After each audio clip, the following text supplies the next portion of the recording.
Hi, this is Dave, Fell Running Guide. Welcome to this week's map reading task. This week I've got a photograph and I want you to identify whereabouts on the map the photo was taken.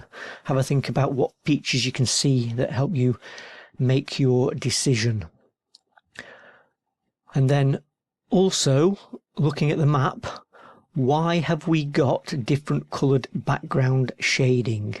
So, on the south side of the map, the bottom half of the map, the background beneath the contours is a slightly sandy coloured tint, whereas the top part of the map, it's a white background. So what is the significance of that? Okay, so let's have a closer look at that photograph to start with. What can we see? Well, we're looking down slope, not too steep, but definitely down slope, and then it looks like the ground flattens out and then starts to rise up the other side. We've got a long ridge rising up here because we can see the ground to the left drops away and the ground to the right drops away.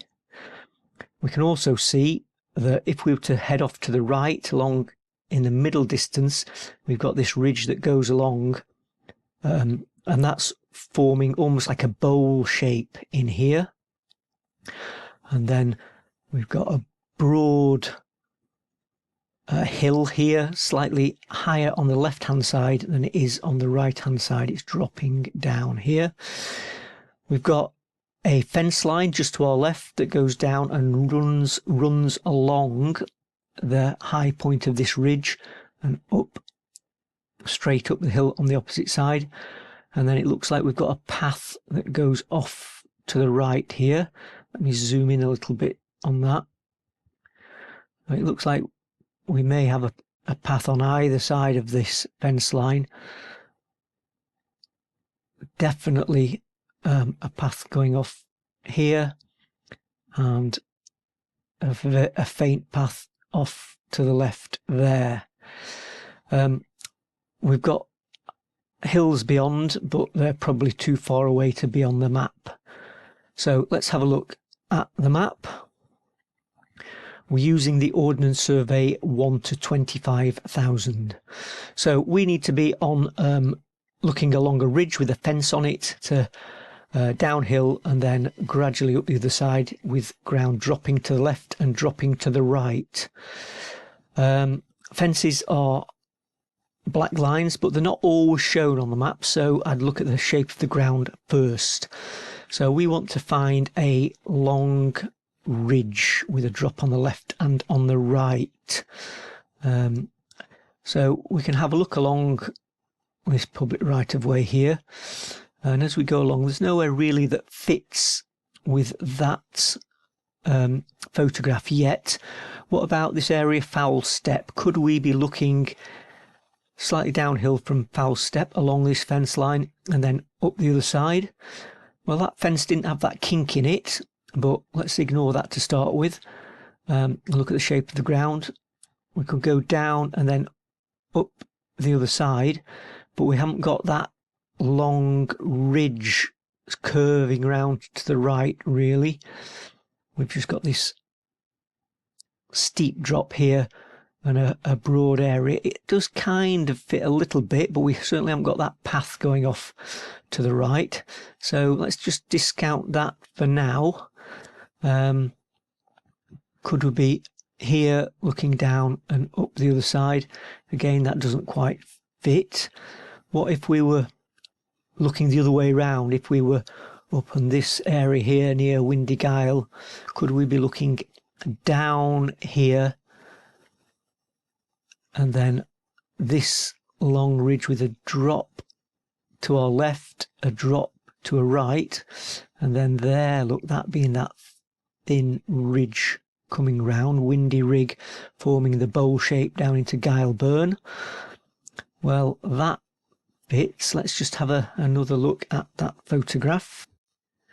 So downhill, ground probably flattens off in here in the just about that point there, and then rises up the other side. This path off to the right and then high ground just to the left there, and the ground dropping gently to our right there. So if we were looking down this slope here, along the fence line, down, there's the flattening, and then there is that path going off to the right. So can we identify this windy rig? And then what about this little thing here, this earthwork, little hachures symbol there? Is that visible? Because this hill fits with the shape, with the summit being here and then dropping off to the right hand side as we were looking. So dropping down, down, down, and that is that long rig there going off out of sight. And what about this feature here? Let me zoom in. That there might seem insignificant to start with, but that could be that little ditch and earth bank, the earthwork that was shown on the map. So that's that feature there, just before the ground drops and then starts to rise.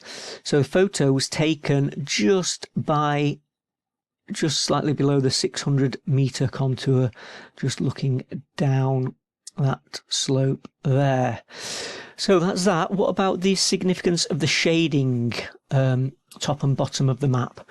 Well, on Ordnance Survey 1 to 25,000 maps, access land is shown as having this tint, this background tint, which fits with all this that we can see here.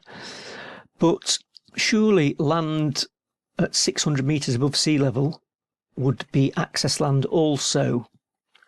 So the answer is that in England we have access land, came about by the Countryside Rights of Way Act, but in Scotland there's no such thing as access land. The Land Reform Act designates all land as being access or accessible within reason. You can't walk through someone's back garden and through buildings and things like that, but generally all land is accessible, so there's no need to show the land as being access land. There's also no reason to show public rights of way, because everywhere is a right of way, and that's why on this southern side of the map, we're in England, we can see public rights of way, whereas on the Scottish side they're just paths. So the border is this pink colouring coming along here, and we're in England to the south and in Scotland to the north. So that is the answer this week, or those are the answers this week. Hope you found it interesting. Thanks for watching. Look out for next week's map reading task. Bye for now.